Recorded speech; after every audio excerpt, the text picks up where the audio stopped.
খুব স্বাভাবিকভাবেই বাংলাদেশের জনগণের যেটা আকাঙ্ক্ষা ছিল সেই আকাঙ্ক্ষাকে ধারণ করেই বর্তমানে যারা এনসিপির নেতৃত্ব দিচ্ছে তারা জুলাই অভ্যুত্থানের সামনের সারিতে প্রত্যেকটা দিনের কর্মসূচি দিয়েছিল।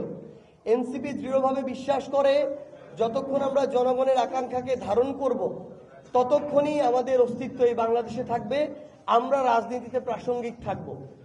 সো আমরা মনে করি বাংলাদেশের মানুষের আকাঙ্ক্ষা হচ্ছে তারা যেই দলই করুক না কেন তারা জুলাই সনদের আইনগত ভিত্তি চায়, তারা এটা বাস্তবায়নের নিশ্চয়তা চায়। ইভেন যে রাজনৈতিক দলগুলোর নেতৃবৃন্দ সেখানে স্বাক্ষর করেছে তাদের নেতাকর্মীরাও এখন কথা বলছে যে এই দায়সারা স্বাক্ষরের মধ্য দিয়ে জুলাই সনদের আদৌ বাস্তবায়ন হবে কিনা। আমরা স্পষ্ট করে বলেছি বিএনপি তাদের জায়গা থেকে যে ৬-৭টা জায়গায় নোট অফ ডিসেন্ট দিয়েছে এটা বিএনপির সাথে কনফ্লিক্ট না। আমাদের এটা জিজ্ঞাসা ঐক্যমত্য কমিশনের কাছে, অন্তর্বর্তীকালীন সরকারের কাছে, যদি গণভোটে এই জুলাই সনদ বাস্তবায়িত হয় তাহলে ওই নোট অফ ডিসেন্টগুলো যারা ক্ষমতা আসবে সবকিছু ভুলে গিয়ে জুলাই সনদের প্রত্যেকটা সংস্কার তারা বাস্তবায়ন করে বাধ্য থাকবে কিনা বাস্তবায়ন করতে। যদি এটা নিশ্চিত করা আমাদের তো সমস্যা নেই।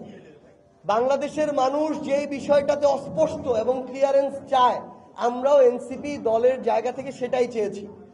সো অন্তর্বর্তীকালীন সরকার যদি এগুলোকে পাশ কাটিয়ে যেতে চায় আমরা বিশ্বাস করি জনগণ এর বিপক্ষে অবস্থান নিবে, এনসিপি জনগণের সাথে থাকবে। সেফ এক্সিট মানে ভাই দেশ ছেড়ে চলে যাওয়া ব্যাপারটা এরকমও না।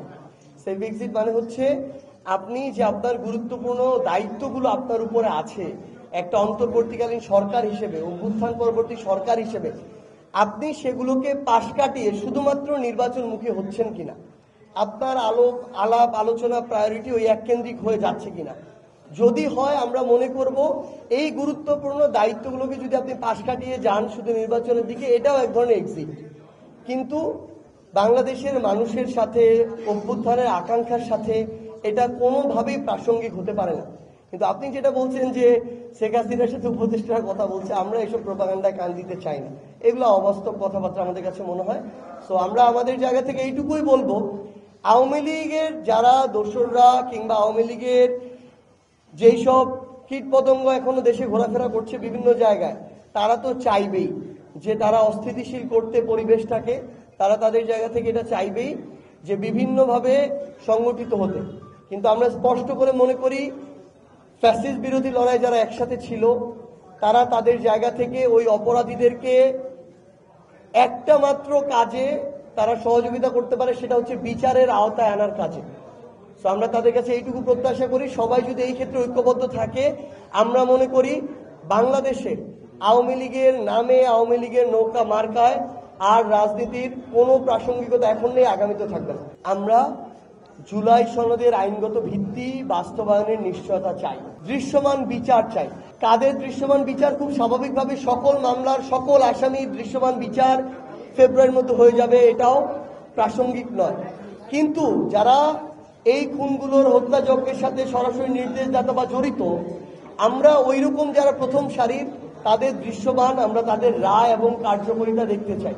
ওই রায় আমরা মনে করি যে এনসিপি তাদের জায়গা থেকে যদি প্রয়োজন হয় এককভাবে নির্বাচন করবে।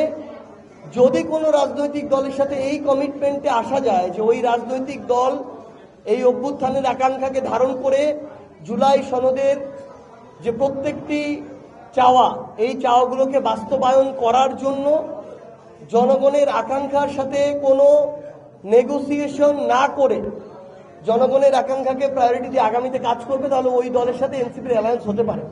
এখনো হয়নি, আলোচনা চলছে, আলোচনার সিদ্ধান্ত হলে আপনারা আপনাদের জায়গা থেকে জানতে পারবেন।